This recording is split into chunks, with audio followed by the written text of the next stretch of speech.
Y dedico esta clase del curso Medicina y Salud a petición de algunas personas que de manera insistente andan preocupadas por un tema, bueno, que está también en boca de todos, el manido tema del colesterol. El colesterol y las estatinas, los fármacos que más se prescriben para tratar desde la Big Pharma controlar este problema, que a lo mejor el problema también lo han creado desde la Big Pharma o lo hipertrofian. Bueno, vamos a analizar un poquito qué hay de esto en la medicina, que llamamos un poquito medicina de sentido común. Vamos a intentar aplicar el sentido común hablando no solo del colesterol, saldrán otras cosas alrededor, porque hablar solo del colesterol en una clase como que queda un poquito soso. Bueno, pero ya que ha sido precisamente la pregunta sobre el colesterol lo que ha suscitado esta clase, vamos a empezar diciendo eso. ¿Qué es el colesterol? El colesterol, que todos oímos por ahí, lo conocemos porque todo el mundo habla de él, pero como pasa tanto en nuestra vida, hay mucha gente que habla de términos que no conoce, pero porque coloquialmente están en todas las revistas del corazón, o en las peluquerías se habla mucho de él, o en las salas de espera de los médicos, todo el mundo habla del colesterol, igual que hablábamos de las PCRs, parece que estaban con nosotros las PCRs, una cosa como muy natural. Y claro, es hablar de algo que coloquialmente se ha instalado en la conversación y no conocemos de qué se trata, ¿no? ¿Y eso el colesterol qué es? ¿Será un impuesto nuevo que se han inventado los de Hacienda?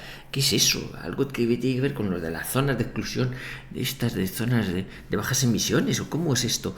Algo, yo creo que el tabaco también va con algo, debe ser algo que está en los cigarrillos. No, eso era la nicotina, ¿no? Como veis, hay no sé, una confusión general en la que además, curiosamente, suele suceder que los que menos idea tienen son los que hablan más ex cátedra, o sea, son los que hablan con voz autorizada y no tienen ni idea. Pero bueno, vamos a intentar dar unas pocas luces y algunas gracias sobre el tema del colesterol. Bueno, el colesterol es una molécula lipídica, o sea, afina a las grasas, que estudiamos en medicina ya desde primero de carrera. Sobre todo porque en la síntesis del colesterol, cuando damos esa asignatura en primero de carrera, la asignatura COCO de primero de carrera, que es la bioquímica. Claro, comentábamos en una clase anterior que dentro de bioquímica, en primero de carrera, Leninger, el libro Leninger o el Strayer, en fin, hay unos tratados para intentar explicar todo esto de las biomoléculas, los glúcidos, los lípidos, las proteínas, cómo se forman las proteínas, los distintos aminoácidos, los 20 aminoácidos, la forma L y tal, complejo. Bueno, pues lo de los lípidos, lo de las grasas no es moco de pavo, tiene muchos apartados, que si, bueno, los triglicéridos, los ácidos grasos de cadena corta, los cis, los trans, que ahí entran con los omega 3, los omega 6, todas esas cosas que la gente también habla de ellos como si comiera coños toda la vida, pero luego le preguntas, pues, la beta oxidación de los ácidos grasos, que suele caer en los exámenes de primero de carrera bioquímica, la beta oxidación de los ácidos grasos, Dios mío, cómo van quitándose subunidades de 2 en 2 y tal, no sé qué, las enzimas que intervienen, un quebradero de cabeza. Bueno, pues es complejo. Esto lo comento así para intentar hacer ver que la complejidad es grande, pero como la finalidad de estas clases es intentar hacer sencillo lo que es complejo, aun a riesgo de pecar de excesiva simplicidad, pues vamos a dar unas pinceladas. El colesterol es difícil empezar.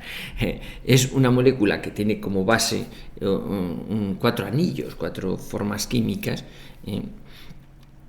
El nombre ya se las trae. Ciclopentano peridrofenantreno. Eso hay que aprendérselo en medicina. ¿Qué narices? Pues sí, porque si no, no apruebas. Pero aquí en este curso es de pedante total hablar del ciclopentano peridrofenantreno. Pero bueno, es el núcleo base, no es solo del colesterol. Son 4 anillos. Y bueno, pues a partir de ahí deriva el colesterol, pero no solo el colesterol, la vitamina D tiene ese anillo, esa estructura, muchas hormonas esteroideas, andrógenos, tienen esa estructura, con lo cual vemos que es una molécula base pues que puede tener, y de hecho tiene mucha utilidad dentro del organismo, o sea, no es una cosa cualquiera, no es algo malo. Claro, nos lo han hecho ver que es malo, pues porque porque si está fuera de unos rangos, vamos a hablar de ello, pues puede ser malo, pero es algo que necesitamos para el organismo. O sea, nosotros necesitamos colesterol para vivir. Nuestras membranas, las membranas de nuestras células, mayoritariamente tienen una membrana lipídica en la cual está colesterol, ahí está el colesterol insertado, ¿no? Quiero decir que es una grasa necesaria, muy necesaria, esencial para la vida. Entonces, ¿por qué se demoniza tanto? Bueno, pues como vamos a ver, pues porque hay muchos intereses creados en esta sociedad para demonizar lo bueno o generar miedo frente a lo bueno, porque de eso hay gente que saca tajada, ¿entendéis? Veis que esto ha sucedido con los gérmenes, ha sucedido con muchas cosas, ¿eh? Todo es malo, todo puede ser malo, ¿no? Yo recuerdo, un pequeño inciso, cuando dentro de mi ignorancia, os acordaréis, cuando se hablaba de que desde el gobierno había que rescatar a la banca. Yo no entiendo de economía, ya a lo mejor peco de simplismo y lo que sepan de economía dice qué burrada está diciendo, pero a mí, como ajeno al tema, cuando oí hablar de que había que rescatar a la banca, no entendía yo muy bien qué. Dice, no, es que tú como no sabes, no entiendes, pero si no se rescata a la banca, pasa algo muy gordo. Y yo digo, pues que pase, no sé, me quedaba con la gana de saber, pues que pase. No sé, no pasó porque hubo que rescatar a la banca, todos tuvimos que apostar pasta, poner pasta, pero el gobierno tuvo que poner de nuestra pasta para rescatar a la banca, pues si no pasaba algo. Bueno, pues fruto de un miedo, pues ya sabéis, se abusa de la gente. Bueno, y vamos a intentar aclarar cosas para que no abusen de nuestra ignorancia. El colesterol, como digo, partimos de que es bueno. Esencialmente bueno, no, necesario para que el organismo viva. Entonces, y hemos visto que tiene un papel importante en el desarrollo correcto del ser humano, de reacciones metabólicas, lo vamos a ver.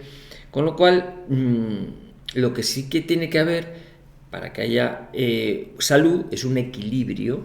O sea, esto es como el juego de las 7:30, no hay que pasarse ni quedarse corto. O sea, es necesario tenerlo, pero a veces también el exceso puede ser peligroso. ¿Exceso qué es exceso? ¿Cómo se puede producir ese exceso? ¿A qué llamamos exceso? ¿A qué puede conducir ese exceso? Mutatis mutandis es lo mismo que cuando analizábamos el tema de las bacterias en el intestino. ¿Cuántas tenemos que tener? Muchas, pocas, ¿cuáles? De este tipo, del otro, del de más allá, no está muy bien establecido. ¿Cuáles son saludables? ¿Cuáles pueden ser patógenas? ¿Qué es un sobrecrecimiento? Bueno, pues aquí cuando tenemos colesterol por demás, ¿qué intereses están moviendo esto? Bueno, vamos a ver. Bien, pues partiendo de ese anillo de cuatro anillos de la estructura del ciclopentano peridrofenantreno, luego se añaden unas cadenas de hidrocarburos y tenemos la molécula del colesterol. Una de las cosas más complejas que, bueno, una de las partes que casi siempre también caen en los exámenes de bioquímica es, igual que cae la betaoxidación de los ácidos grasos, cae también pues, los pasos para la formación endógena de colesterol.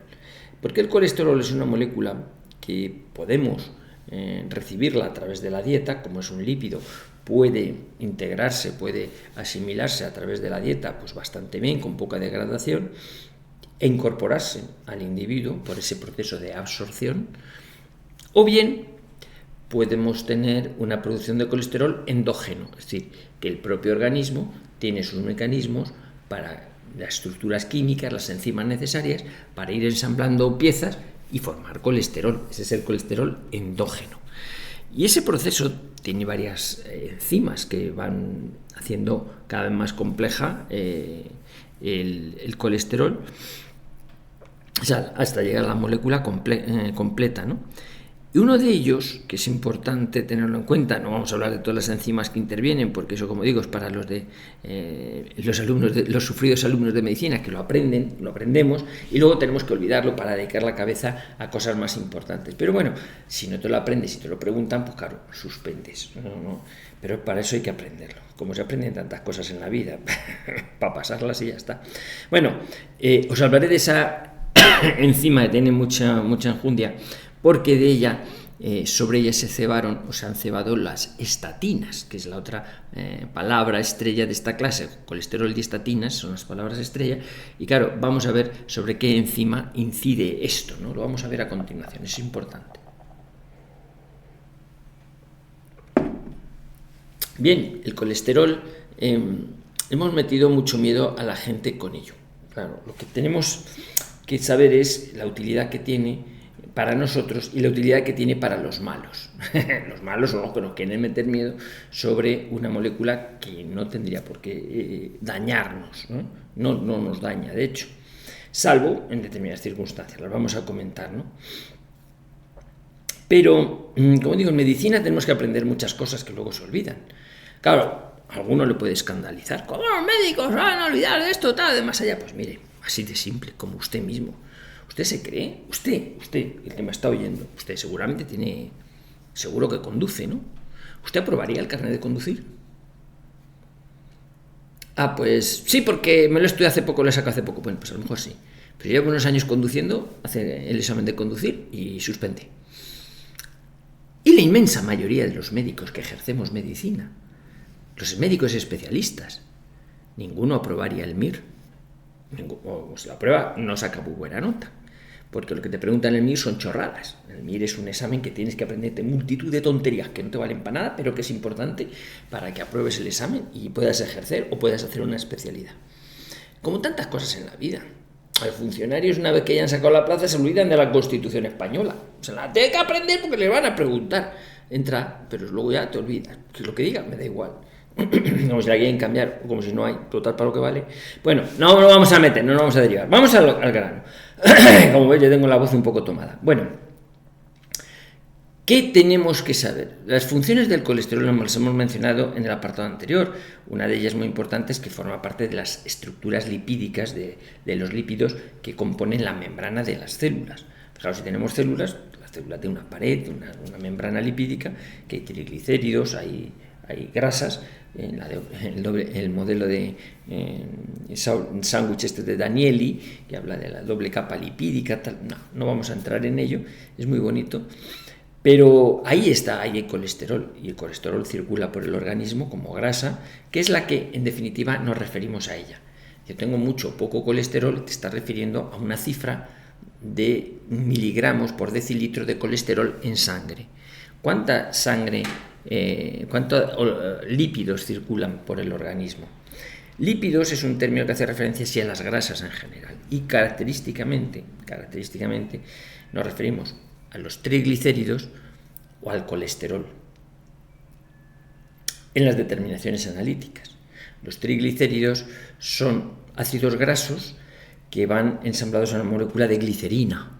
La glicerina, pues se llama triglicéridos, llevan 3 ácidos grasos de distinta longitud, son como cadenas de distinta longitud, y los triglicéridos y el colesterol, junto con otros, los kilomicrones, hay varios, pero no, para no liaros y tal, componen lo que llamamos la fracción líquida y lípida grasienta de la sangre. Cuando hablábamos de la sangre decíamos estaban los elementos formen, las células, glóbulos rojos, glóbulos blancos, plaquetas, y luego líquido. Y dentro del líquido mayoritariamente es agua, ¿no? El plasma, con sus productos de producción de elementos para la coagulación de la sangre, inmunoglobulinas, tal. Y también hay una fracción de grasa que circula por la sangre, que básicamente, como digo, son colesterol y triglicéridos. Bien, pues que son importantes los dos. Vamos a hacer mención también a los triglicéridos, un poquito. Entonces, esa cifra es la que nosotros medimos cuando hacemos un análisis de sangre. En el análisis de sangre me han sacado colesterol, tengo colesterol. Digo, yo también, si colesterol lo tenemos que tener todo. No, lo que pasa es que yo tengo colesterol alto. Bueno, ¿cómo de alto? Pues 227. Ah, bueno, pues sí, 227. ¿Y es alto o es bajo? Bueno, claro, todo depende, lógicamente, de dónde pongas el listón, dónde pongas el punto de referencia. Y ahí es donde puede entrar la trampa o el juego o la actividad política, sanitaria. Vamos a decir que está todo un poco imbricado, ¿no? ¿Qué intereses juegan por ahí en medio, ¿no? Entonces, esos niveles de colesterol para nosotros son los que nos tienen que orientar sobre una actitud a seguir. Si uno se cree que los valores de colesterol normales son los que dicen las modas o las autoridades sanitarias, pues claro, cifra su colesterol en alto o en bajo en función de qué cifra le ha salido en esos análisis. Yo cuando estudiaba la carrera, que no hace mucho, cuando estaba estudiante de medicina, la cifra de colesterol normal era hasta 250 miligramos por decilitro. Hasta ahí se consideraba el colesterol cantidad normal. Al poco de terminar ya pusieron el margen en 220. 220, ya que tiene más de 220, lo tiene alto. Actualmente está en 200 y me consta que lo quieren bajar a 180.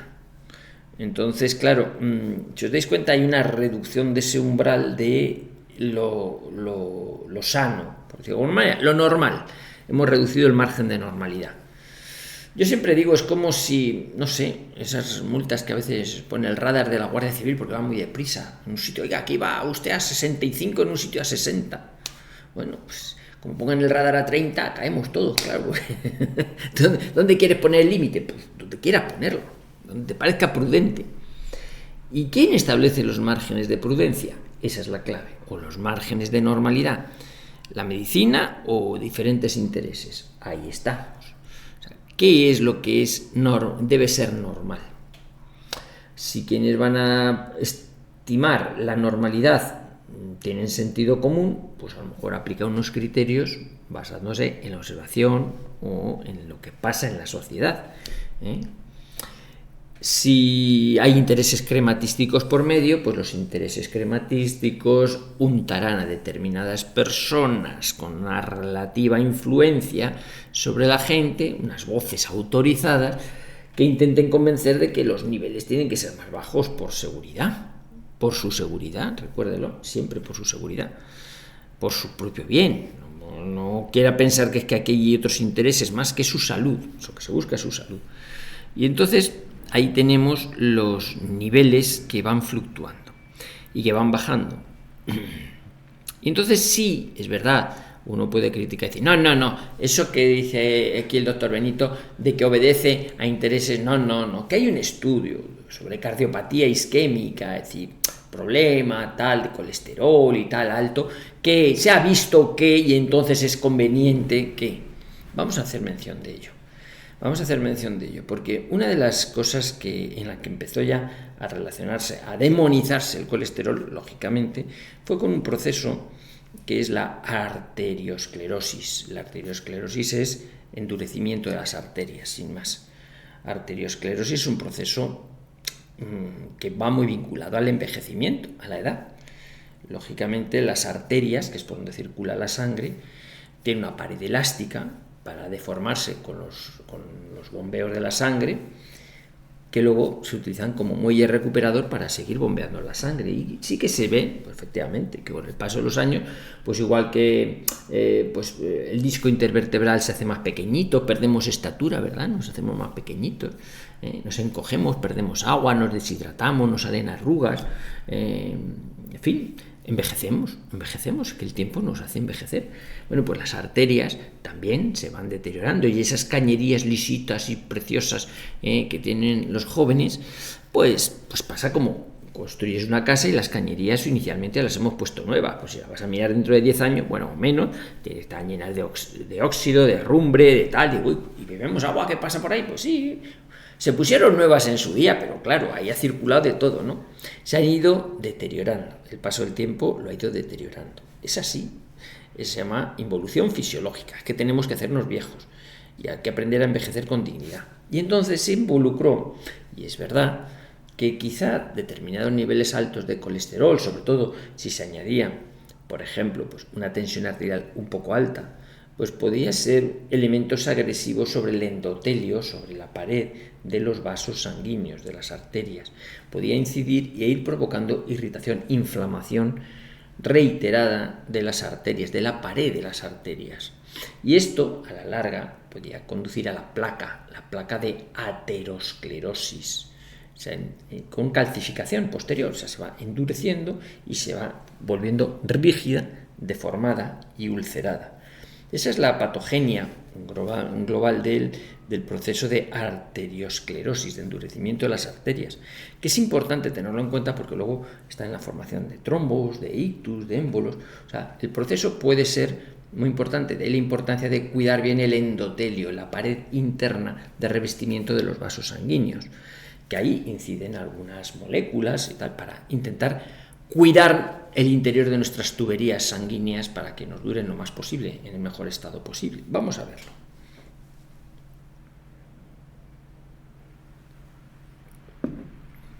Claro, la lesión interna, la lesión de dentro de los vasos sanguíneos, que ese endotelio, que es un enlosado de células planas que están muy suavecitas, en condiciones normales, pues va siendo agredido por distintas moléculas, dicen colesterol, triglicéridos, las grasas, que van provocando irritación de la pared del endotelio.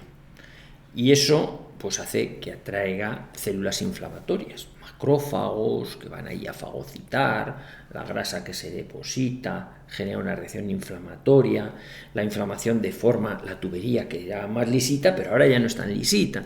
Al no ser tan lisita, la sangre que circula por ahí choca de aquella manera, puede levantar turbulencias, incluso irritar, excitar la cascada inflamatoria y la cascada de la coagulación, y puede dar lugar a depósito de glóbulos rojos, de pequeños apelmazamientos de glóbulos rojos, lo que sería un trombo. Un trombo es la producción de un coágulo adherido a la pared de un vaso, eso es un trombo. Y entonces ahí pues van depositando, te va haciendo una trombosis en una arteria. Claro, ¿por qué? Pues porque se inició con una lesión en el endotelio. El endotelio realmente es peculiar, tiene unas propiedades tremendas, porque fíjate, estamos hablando de unas células que son planitas. O sea, de hecho, el núcleo hace protrusión, hace relieve, porque la célula puede tener 0,5 micras de espesor, o sea, es lo menos que se vende. Son extraplanas, más que cualquier iPhone así pequeñito, pues una cosa muy finita, y están ensambladas unas con otras y formando un tapizamiento interno dentro de los vasos sanguíneos. Claro, y es un epitelio, se llama endotelio, que es el recubrimiento interno de los vasos sanguíneos, que tiene una selectividad tremenda, selectividad a la hora de filtrar sustancias, e incluso permitir que determinadas células sanguíneas, los glóbulos blancos, migren a través cuando tienen que ir hasta un foco inflamatorio que está ahí en la vecindad por diapédesis. El diapédesis es un proceso de salida de los glóbulos blancos ahí a través de las células endoteliales. Bueno, la verdad es que el endotelio, para la poca cosa que aparenta ser, tiene unas funciones y un papel en la salud del individuo impresionante. Pero no quiero entrar ahí, a lo mejor es motivo de otra clase. Me entretendría con ello porque a mí me apasiona mucho. Me lo contagió un internista, Pepe, que le gusta mucho por el aceite de oliva y tal, un internista que se ha dedicado mucho a ello, ya se ha jubilado, pero se ha dedicado al aceite de oliva, al jamón y tal, para cuidar el endotelio. Bueno, ay, qué tiempos, qué recuerdos. Bueno, vamos al grano, que me disipo. Estamos hablando de cómo ese endotelio se puede ver dañado por lípidos, por grasa, que va a formar una placa de ateroma. La placa de ateroma es un daño sobre la pared del vaso sanguíneo. Claro, esa placa de ateroma puede acontecer en cualquier sitio del organismo, en la arteria cerebral media, y te da pues, el ictus ahí en la arteria cerebral media, en la yugular, ahí, perdón, en la yugular no, que la yugular es una vena, en las carótidas, ¿no? Las carótidas, que es la que está al lado. Estaba pensando en las coronarias que están en el corazón. Cuando se forman esas placas en las coronarias, disminuye el calibre de la coronaria y entonces viene la insuficiencia cardíaca. Entonces es cuando ya al corazón no le llega tanta sangre como necesita. Eso es una insuficiencia coronaria. Cuando las arterias coronarias dicen, oye, por estas cañerías no llega el riego suficiente que necesita el corazón para funcionar bien. Y viene la cardiopatía isquémica. Es decir, el corazón sufre porque le falta oxígeno. Ahí viene, lo vais entendiendo, no todo se hila, ¿no? Bueno, pues fruto de esto, de la cardiopatía isquémica, es cuando empezaron a relacionarse. Es que eso tiene que ver mucho con el colesterol alto. La gente que tiene colesterol alto tiene más riesgo de tener cardiopatía isquémica. Pero no solo el colesterol, ojo, una llamada de atención también a los triglicéridos. Los triglicéridos, como hemos dicho, son otras grasas, no es el colesterol, pero son otras grasas, que también, cuando están muy elevados, pueden ser un factor irritante persistente en la pared del endotelio. Y hay gente que a lo mejor se hace análisis de sangre, pues mira el colesterol, pero no le ven colesterol, no le miran los triglicéridos, a lo mejor los tienen muy altos también.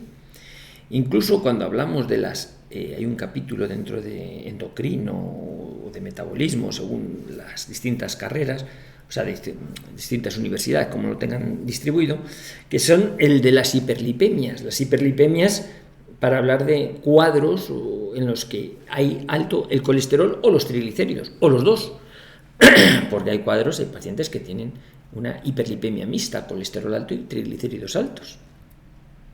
Hay gente que solo tiene hipertrigliceridemia, triglicéridos muy alto, el colesterol normal, pero los triglicéridos muy disparados. Según los laboratorios, pues también oscilan el nivel normal de triglicéridos entre 150 y 200. Pues hay gente que a lo mejor basalmente tiene 600 de triglicéridos o 700. Hay gente que a lo mejor lo tiene relativamente normal, pero son muy sensibles al alcohol. Gente que se va a tomar algo, bueno, un fin de semana, una boda, se hace el lunes unos análisis, ya ha bebido un poco de más, y da los triglicéridos en 1000. ¿En 1000? Sí, muy altos.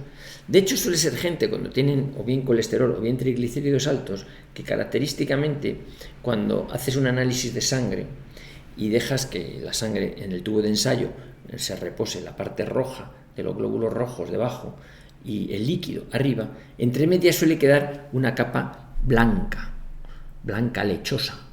Sí, y no son los glóbulos blancos, es la grasa. Entonces, si tú ves un tubo de ensayo de una persona que le han sacado sangre y está ya sedimentado, se ha dejado que repose, digamos, que no está la sangre mezclada, todo rojo, homogéneo, sino que ya se ha sedimentado, vas a ver arriba amarillo y abajo rojo. Y si ves en medio una capa blanca, dices, cuando analicen esto, le va a salir colesterol y o triglicéridos muy altos. Y generalmente es así. Es una capa lechosa que se llama, la capa lechosa de la grasa. Bueno, pues es importante tenerlo en cuenta porque esas elevaciones que detectamos en los análisis de sangre, y esto es lo importante, hay que saber si son esporádicas, motivadas por algo en concreto, alguna transgresión dietética, una cosa puntual, o es habitual. Porque tener un día o dos alto el colesterol o los triglicéridos, pues normalmente no pasa nada. El problema es si habitualmente esas cifras están muy altas, porque lo que nos está hablando es de un daño persistente, es un daño permanente, y eso sí que puede ser a la larga problema importante. Puede provocar un daño sobre la pared de las arterias y esto puede requerir un tratamiento preventivo, porque de no detectarlo a tiempo y persistir la situación metabólica de lípidos excesivamente aumentados, pues pueden venir problemas de cardiopatía isquémica. Sobre todo si se añaden pues otros factores de riesgo cardiológico, el tabaquismo, la obesidad, la hipertensión, la diabetes. En fin, cuando se juntan varias de estas cosas, hablamos del síndrome metabólico o el síndrome X, ¿no? Tiene usted X, debe ser porque no sabemos muy bien lo que pasa, X, la incógnita, ¿no?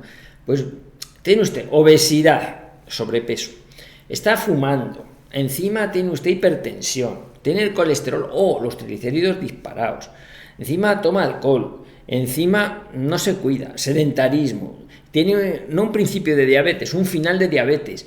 Hijo, a usted que no le van a hacer un seguro de vida a nadie, porque lo más seguro es que usted se muera, y además a lo mejor muy precozmente. Clásicamente a veces pues hemos detectado familias donde hay una hiperlipemia endógena familiar, a raíz de que a lo mejor alguno de sus familiares, aparentemente deportista o joven, pues le dio un infarto con 40 años y se murió. Y luego resulta que en los estudios, pues es que este tenía los triglicéridos siempre en 600. Ya, pero como no le dolían, no se sabía, y entonces estaba bien. Y a lo mejor alguno de los familiares directos de ese caso dice, pues tiene usted también triglicéridos muy altos basalmente. Tiene usted una hipertrigliceridemia endógena o una hiperlipemia, esa es la clasificación de Friedrichsen, que son 1, 2, 2A, 2B, 3, tal, en fin, hay varias, ¿no? Pues tiene usted una 2B, pues ya está, pues eso es que tiene usted unos factores genéticos que le predisponen a tener excesivamente alto colesterol y o triglicéridos, y estos casos son los que hay que prestar un poquito de atención desde el punto de vista médico, un poquito especial atención, porque son quizá los casos que clínicamente podemos detectar a tiempo, para prevenir que se mueran demasiado precozmente, tomando determinadas medidas, como vamos a ver. De ahí la importancia de vez en cuando haces un análisis de chequeo. Que un día te viene el colesterol alto y si nunca lo has tenido alto, pues a lo mejor hay que repetirlo, hay que hacer un seguimiento, porque una golondrina no hace verano. Pero, bueno, si vemos que en reiteradas determinaciones esto está fuera de madre, pues a lo mejor hay que meterlo en vereda, o animarle a meterlo en vereda. ¿Y qué es excesivamente alto? Vamos a entrar a ello a continuación.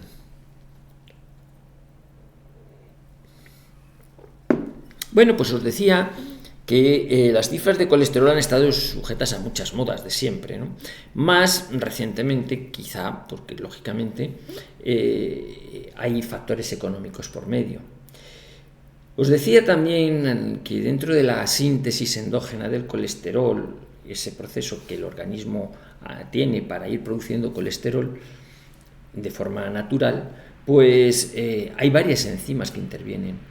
Y hay una en concreto que se llama la hidroximetilglutarilcoenzima A reductasa, para los amigos la reductasa, por abreviar, pues que tuvo su papel importante cuando se descubrió esta enzima y se descubrieron las estatinas, que es un grupo, la simvastatina fue la primera, pero bueno, estatinas en general porque todas terminan igual, con estatina, ¿no? Y entonces este grupo de fármacos inciden sobre la inhibición de esta enzima. Cuando inhibes esta enzima, lo que estás inhibiendo es la síntesis endógena de colesterol. De manera que sí, son medicamentos tremendamente eficaces, porque en general funcionan muy bien para inhibir la síntesis endógena del colesterol. Porque claro, a la gente que veíamos con el colesterol que se nos antojaba un poquito alto, lo de siempre, lo primero era advertirle, cuidado, que apunta maneras usted aquí, cuídese. Y lo que hacíamos en primera instancia, que siempre lo que hemos hecho los médicos, pues ha sido amargarle la vida al paciente. No coma esto, no coma lo otro, más allá, haces una dieta, tal, no sé qué, cuídese, camine, tal, baja de peso. En fin, medidas higiénico-dietéticas, que es lo primero que debemos prescribir los médicos. Cuídese, modifique un poquito su conducta, ¿no?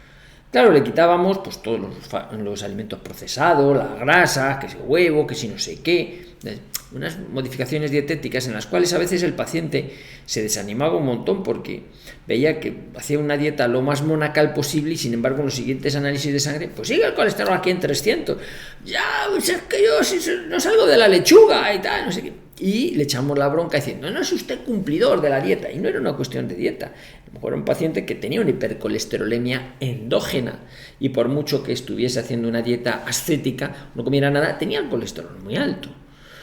Muy alto, que de unas cifras escandalosas. Que como digo, tener unas cifras escandalosas un día no pasa nada. El problema es cuando metabólicamente estás siempre en ese riesgo. Porque es lo que a la larga te va a dañar o tiene más riesgo de dañarte el endotelio y darte problemas de arteriosclerosis, de ictus, de cardiopatía isquémica, o sea, deteriorar tu territorio vascular. Bueno, pues en esos pacientes en los que veíamos que a pesar de las medidas higiénico-dietéticas aquello seguía alto, pues tirábamos de los fármacos hipolipemiantes. Los fármacos hipolipemiantes son un conjunto de fármacos que lo que hacen es ir a reducir los niveles de las grasas. Pues, no solo las estatinas, que de hecho, pues sí, es verdad que dentro del grupo de los fármacos hipolipemiantes quizás sean los que se llevan la palma porque son los más utilizados, ¿no? Son los más empleados y son los más vendidos. Yo no sé si es el segundo o el tercer fármaco que más factura, grupo farmacológico que más factura a nivel de mundial sobre la industria farmacéutica. Con lo cual, si hay tanta pasta por medio, ya podéis entender que hay muchos intereses en convencer a la gente de que hay que utilizarlo mucho porque el colesterol es malísimo. Entonces, teniendo eso en cuenta, podemos filtrar un poco la gravedad que esto puede tener. ¿Es grave? Bueno, vamos a verlo. Como digo, en aquellos pacientes en los que tengan un poquito alto. Vamos a definirnos, vamos a centrarnos un poquito más en ese poquito alto, porque aquí entramos en un tema que es lo que también la gente comenta, el colesterol bueno y el malo, que no tiene que ver con el endógeno y el exógeno, sino el bueno y el malo, que esto parece el título de una película, hace referencia a la fracción de lipoproteínas que acompañan a ese colesterol. El colesterol bueno, clásicamente, es el HDL, lo veis en los análisis. Cuando pides la cifra de colesterol total, te puede decir 300, vale. Y eso es mucho, hombre. Si das como una cifra normal 200, pues está muy alto, claro. Si va como 250 está alto, pero no tanto. Pero, claro, la cifra en sí es alta. Pero, ¿cuánto de grave es esa cifra? Pues para eso se hizo lo que es el fraccionamiento del colesterol fraccional. Entonces empezó a hablar del bueno y el malo, con la película, ¿no? Del oeste, el western. El bueno y el malo. Faltaba el feo. Bueno, pues el HDL es el colesterol bueno y el LDL es el colesterol malo. O el VDL es el low density proteins o lipoproteins, o very low density lipoproteins. Pues son proteínas de bajo o muy bajo peso molecular, ¿no? Y las high density lipoproteins son las proteínas de alto peso molecular. Esas son las que acompañan al colesterol bueno. Entonces, interesa que haya mucho del bueno y poco del malo, en ese fraccionamiento. Por eso sale también eso, lo que llaman el índice de aterogenicidad, que sale en los análisis también. ¿Qué es eso del índice de aterogenicidad? Es un factor de riesgo que te dice si tu colesterol está en una cifra, en un rango, en una composición muy proclive a darte daño en las arterias o no. El índice de aterogenicidad viene a expresarse como, es una fracción, es una relación, o sea, qué porcentaje, qué parte del colesterol total es bueno. Interesa que al menos la cuarta parte del colesterol total sea bueno, sea HDL. Eso, bien, si la proporción de HDL es mayor, pues interesa, es mejor todavía. De manera que, por ejemplo, para descender a las cifras, si una persona tiene 300 de colesterol total y resulta que tiene 100 de HDL, estamos viendo que tiene una tercera parte del colesterol bueno, que eso es bastante. Esa situación, desde el punto de vista metabólico, del riesgo de aterogenicidad, no es tan grave como una persona que tenga 200 de colesterol total y tenga 10 de HDL. Probablemente está en situación de mayor riesgo de aterogenicidad el que tiene 200 de colesterol que el que tiene 300. O sea, que interesa la relación entre el colesterol total y el bueno. Eso es lo que durante mucho tiempo estuvo motivando la actitud de la inmensa mayoría de los cardiólogos, que decían, bueno, pues vamos a ello, vamos a intentar aumentar la cifra de HDL colesterol, para reducir el riesgo de que tengan cardiopatía isquémica. Bien, en aquellos que todavía no lo habían tenido, que esos lo seguían más bien en atención primaria u otros médicos, pero normalmente cuando alguno ya le ha dado un arrechucho al corazón, han tenido infarto, le han tenido que poner stent coronarios, muelles, hacer angioplastias o bypass, el bypass coronario, que cada vez se hace menos, se hace todo por cateterismo, tal. Bueno, pues en esos pacientes que ya el corazón les había avisado de que aquello no tenía buen riego porque ya las arterias andaban un poquito deterioradas, estos pacientes ya caían en manos del cardiólogo para que les leyera la cartilla. Y el cardiólogo pues prestaba mucha atención a decir, oiga, tiene usted que tomar estatinas porque hay que bajar esa cifra de colesterol, porque sus arterias, si no, se van a seguir deteriorando y no está usted para muchos sustos. Y entonces ahí es donde venía el prescribir estatinas, sobre todo lo más por los cardiólogos, y a veces a dosis altas, de 20, 40 hasta 80 miligramos, a veces. Bueno, salieron otros, pues la simvastatina, la torvastatina, todos eran estatinas, ¿no? En la ruvastatina, han salido varias. Cada una que sale dice que es mejor que la anterior, ¿qué va a decir? No va a decir que va a ser peor. Pero bueno, y obedece un poquito a las modas también, lo que los laboratorios incentiven al cardiólogo para que lo pongan, ¿no? Pero una vez que ya más o menos habíamos asumido que era importante observar la relación entre colesterol total y HDL para estimar el riesgo cardiológico del paciente, o riesgo aterogénico, así en general, porque también podía tener riesgo para arteriosclerosis en el cerebro, ¿no? En las arterias cerebrales.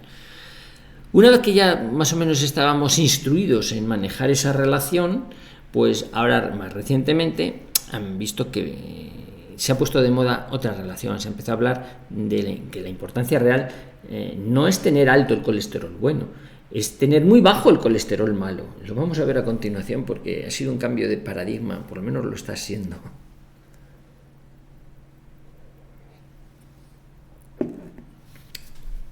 bueno, ¿cómo hacemos la estimación de si el colesterol que tiene una persona debe ser tratado o no? Pues como decía, inicialmente era la cifra total de colesterol, que quedaba un poquito así. Daros cuenta que pues hace 80 años, por ejemplo, 70 años, esto no se miraba. ¿Quién iba mirando por ahí el colesterol a la gente? ¿Quién se hacía análisis de sangre? Iban al campo, pues el que estaba labrando por allí no sabía ni el colesterol que tenía, lo que sabía es que quería llegar a casa a ver si quedaban garbanzos en la olla o había algo de cocido o qué es lo que había para comer ese día. Y no se preocupaba grandemente. Un buen día se moría de un infarto, del último mal o de no sé qué, de una repentinitis, no sabían muy bien de qué, y ya está. Pero no había esa preocupación. Desde el momento en que se empiezan a mirar, a medir las cosas, ya empieza a ser uno cada vez más tiquismiquis. Entonces, ha salido un estudio que dice que los que tienen el colesterol así guasado se pueden quedar bizcos si ven la tele de soslayo. Bueno, ahí todos saben cualquier tontería. Bueno, se empieza a afiliar. ¿Por qué hay tanta cardiopatía isquémica? Que la gente ve muy estresada, que fuma mucho, que no sé qué. ¿Tiene el colesterol muy alto? ¿El colesterol bueno o el malo? Hay que tener alto el colesterol bueno. Vale, pues vamos a subir el colesterol bueno. ¿Cómo? Deporte, pues cuidado con el deporte, cuidado, que también le puede dar un jamacuco, tal. Bueno, y entonces ahora, como digo, hay un cambio de paradigma también para hacer valer que hay que prestar especial atención a qué malo es el colesterol malo. ¿Qué malo es? Hay que dejarlo por los suelos. Y ahora la consigna a todos es, bueno, ya que más o menos habíamos educado a la gente para tener una fracción aceptablemente buena de HDL, claro, no vaya a ser que perdamos mercado y vamos a seguir recetando estatinas también a los que tienen el colesterol malo un poquito alto. Entonces cuanto más bajo esté, mejor.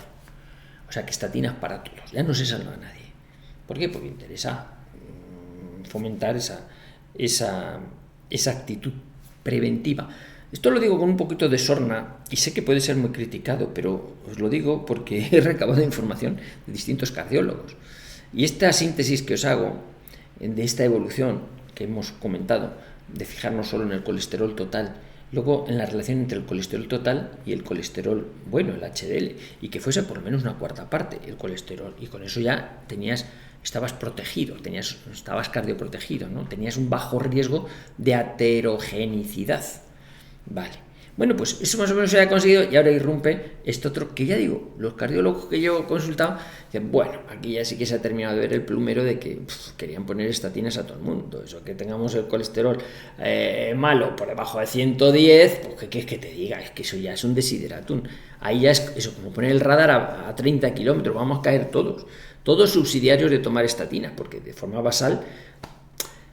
No perdamos de vista lo que decíamos al principio de la clase, el colesterol es una molécula esencial para el funcionamiento del cuerpo y de las membranas y de la vitamina D, que también está por los suelos en la mayoría de la gente, por algo será. Bueno, se ha vinculado a muchas cosas. Y entonces, tanta moda de bajar el colesterol a unos extremos que uno se cuestiona si realmente es necesario.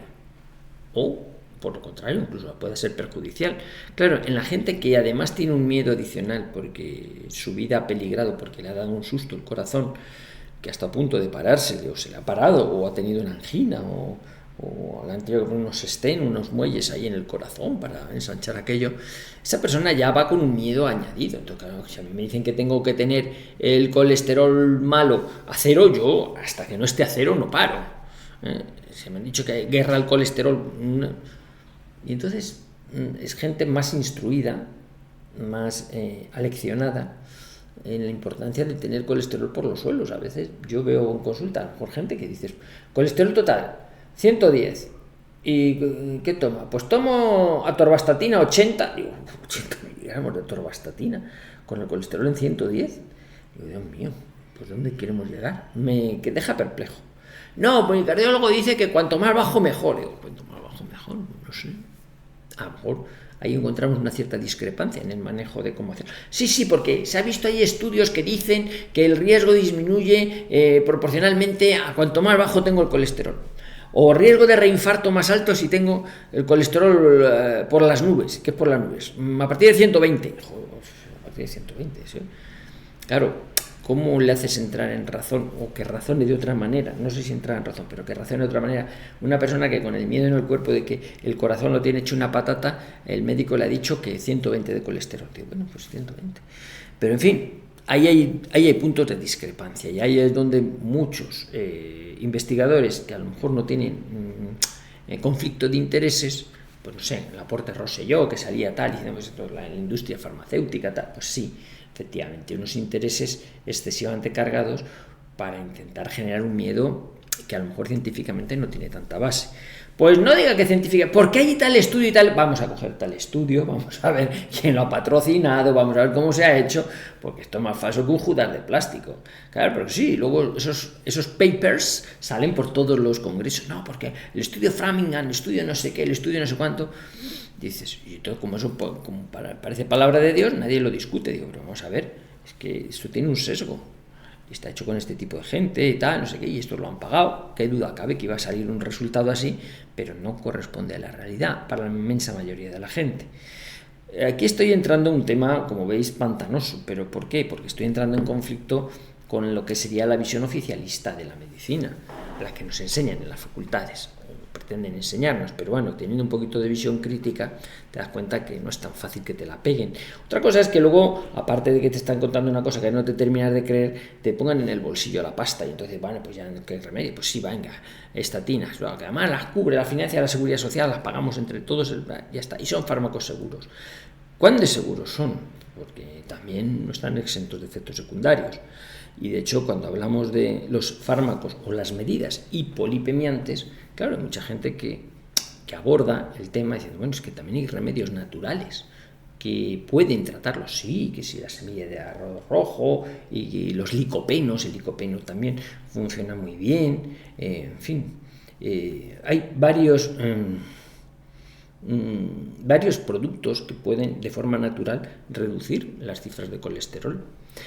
A lo mejor no tan drásticamente como lo pueden hacer la química, ¿eh? Porque a lo mejor tienen un tope, ¿no? Pero bueno.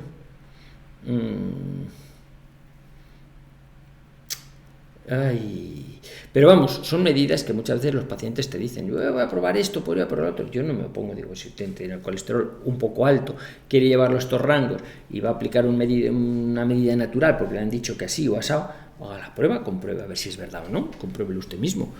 Es que yo no soy muy de química. Digo, bueno, pues yo tampoco, pero me rindo a la evidencia si esto funciona y realmente lo necesita, que aquí lo que siempre hay que hacer es analizar la necesidad, si es necesario o no.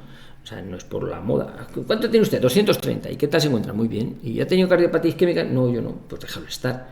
Ya, pero me han dicho que es que hay que tomar para tenerlo más bajo. ¿Qué? Bueno, ahí se convence mucha gente que a lo mejor no es necesario, o que lo que le está pidiendo el cuerpo es que haga alguna modificación higiénico-dietética, o se deje el exceso de alcohol o alguna cosa que tenga por ahí, o baje un poquito de peso o un poquito más de ejercicio. No, pero yo prefiero tirar de la pastilla, y entonces ya en los análisis no me echan la bronca. Bueno, pues calla cada uno, ¿no? Pero es que los medicamentos, claro que no están exentos de efectos secundarios. Las estatinas pues están vinculadas a reacciones a veces con mialgias, con cefaleas, intolerancias en el aparato locomotor, a veces ictericia, a veces rabdomiolisis, o sea, se rompen músculos o se elevan las transaminasas en algunos pacientes. O sea, son fármacos que pueden provocar efectos secundarios. Generalmente no son graves y revierten al quitarlos. O sea, observas o compruebas que la introducción de esa estatina está provocando un daño, pues o cambias de estatina a otro producto, o bueno, lo retiras o pones otra medida, que también las hay, ¿no? Pero siempre hay que tener en cuenta que los medicamentos, las medidas que ponemos a los pacientes, todas tienen efectos secundarios. Lo que sí que es importante es saber qué ganamos y qué arriesgamos. Beneficios frente a riesgos. Pero todo en medicina, todo, y en la vida misma, todo tiene pros y contras. Viajar tiene riesgos de que tengas un accidente, y si no quieres tener accidente no viajes. Y comer, te puedes morir asfixiado comiendo, te puedes atragantar, pero hombre, eso es poco probable que pase, ya, pero pasa. Entonces, oye, pues no como, yo no quiero morirme ahogado, no asfixiado, no como, vale, no coma, se morirá de hambre, pero bueno, todo entraña riesgos. Vamos a hacer una ponderación de esos efectos secundarios, sobre todo para aquellos pacientes a los que les han hablado de una medicación crónica, gente que se tiene que tomar algo de forma crónica. Crónica quiere decir de forma indefinida en el tiempo. Y ahí es donde te puedes preguntar hasta qué punto esto es necesario. No, es donde debes hacer tu propio balance personal de si te interesa seguir un camino de prevención con la química o cambiar de conducta, si con eso consigues corregir el problema, o qué puedes hacer o asumir el riesgo de no hacer nada, que también habría que tenerlo en consideración. Vamos a verlo.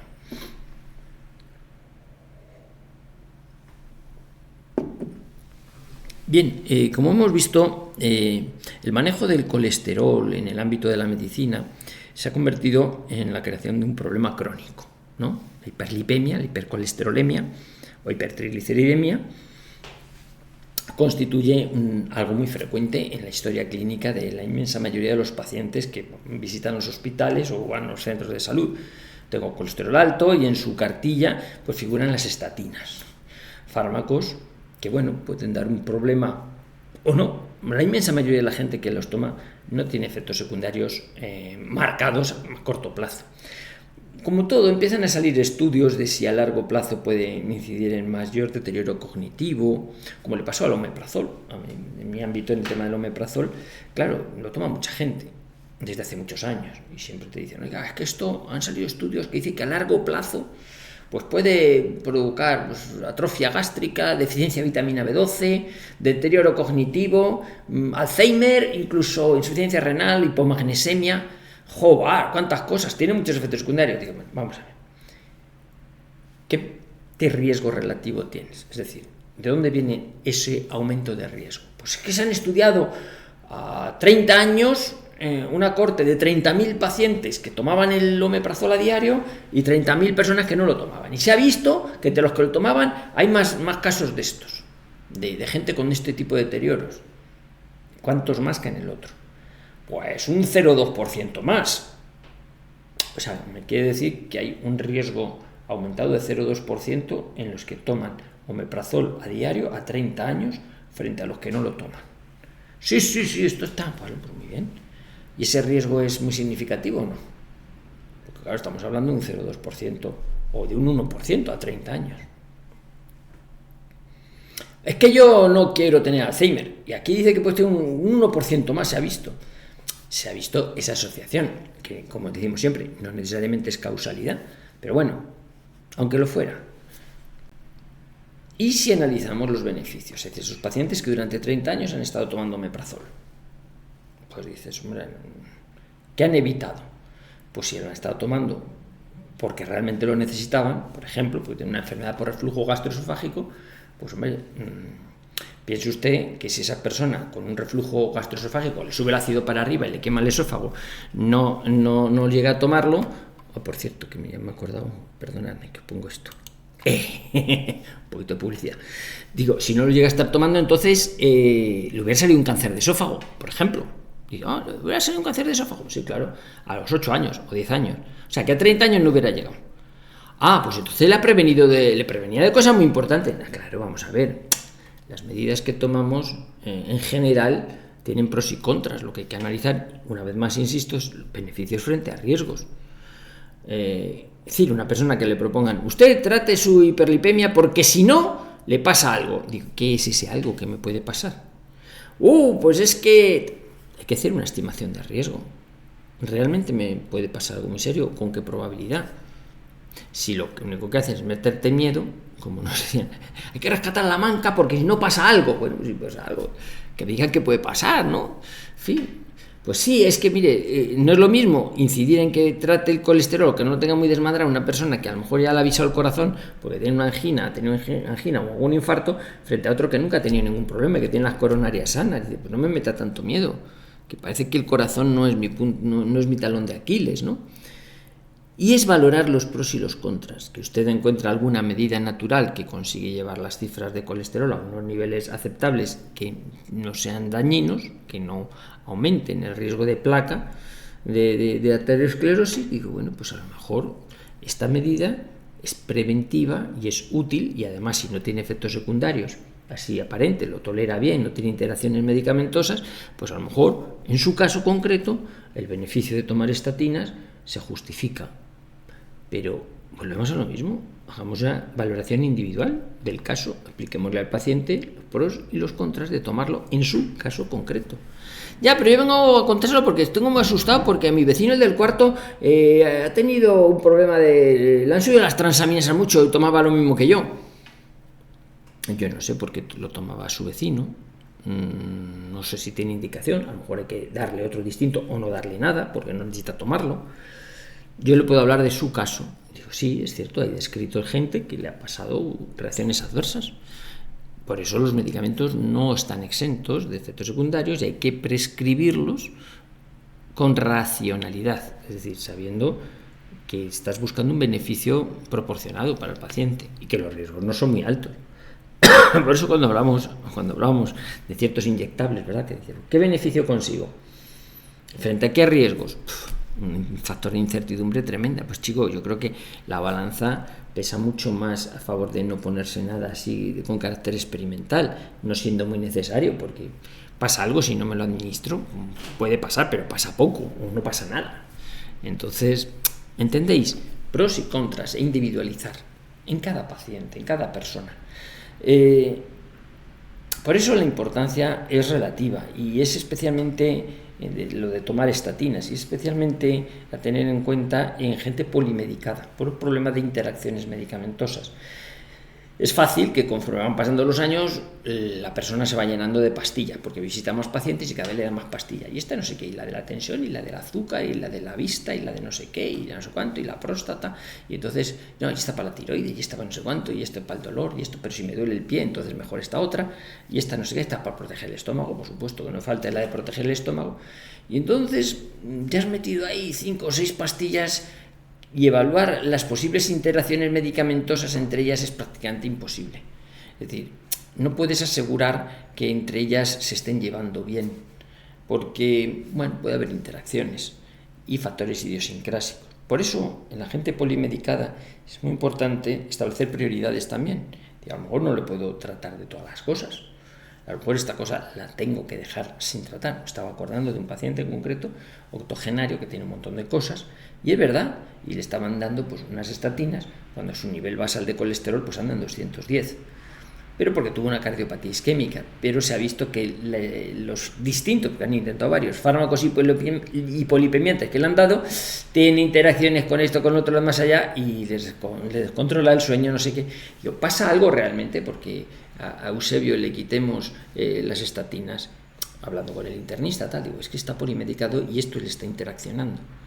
Y esto hay que tenerlo en cuenta. A lo mejor no podemos tapar todos los agujeros que usted tiene, y hay que priorizar. Y quizá esto, pues conviene que lo quitemos.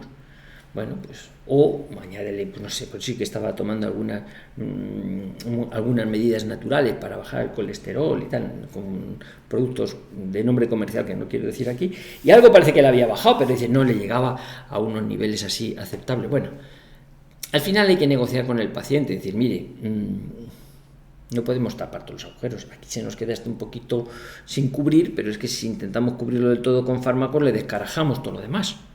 Por eso es muy importante el hablar con la gente, insisto, sobre los pros y los contras. Yo no estoy en contra, evidentemente, de las estatinas, ni de un fármaco en general. Yo estoy muy en contra, o soy muy, muy crítico con las indicaciones, con la necesidad. Para todo, ya me conocéis desde el principio, hablo de si es necesario o no, porque si no es necesario, en medicina la principal contraindicación es la falta de indicación, y una cosa que no está indicada, no la des. No, pero es que es muy bueno, o sea, todo lo bueno que quieras, no lo necesitas, no la des, economiza, no te líes, que luego pueden venir Paco con la rebaja. Entonces, yo espero que esta clase os sirva para saber, primero, que el colesterol no es un demonio, igual que el azúcar tampoco, son productos que necesitamos en el organismo para funcionar, que tienen que estar en unos niveles adecuados, que son muy fluctuantes, hay gente que los tiene más altos, más bajos, y a lo mejor no son patológicos. Sucede un poquito como los que hablábamos, los rangos de la tensión arterial. 12-8, ¿y por qué? Hay gente que a lo mejor necesita funcionar con 15-10, porque le pones en 12-8 y se queda trampado. Pues hay gente que necesita tensiones más altas. ¿Es deseable tenerlo más alto? Pues parece como que no, pero si te va a condicionar tener mala calidad de vida, tener unos niveles más cercanos a eso de la normalidad, igual que el sobrepeso. No es bueno tener sobrepeso, vale, Pero si a una persona gordita y feliz le amargas la vida y le vuelves delgadito, pues se vuelve un amargado porque está con una dieta que no hay quien la aguante, pues digo que vuelva a ser gordito y feliz, digo yo. O buscar un mix, un término medio, pero que lo importante es vivir feliz, que no te amargues la vida. Entonces sí, hay que convencerle que es malo el sobrepeso, tal, pero sobre todo lo importante es la calidad de vida que uno tenga. Y eso a veces entraña a poner en riesgo otras cosas, no se puede llegar a todo. Es negociar con el paciente, hacerle ver los pros y los contras. Las herramientas, las estatinas, creo que son buenas, creo que están hipervaloradas por intereses económicos y que, bueno, luego ya está en la ética del médico el que las aplique juiciosamente o llevado por intereses espurios o porque le ha convencido un artículo que viene sesgado por la industria farmacéutica, por los intereses. Pero bueno, ahí está el debate. Todo es bueno para los que tienen buen ojo. Un fuerte abrazo.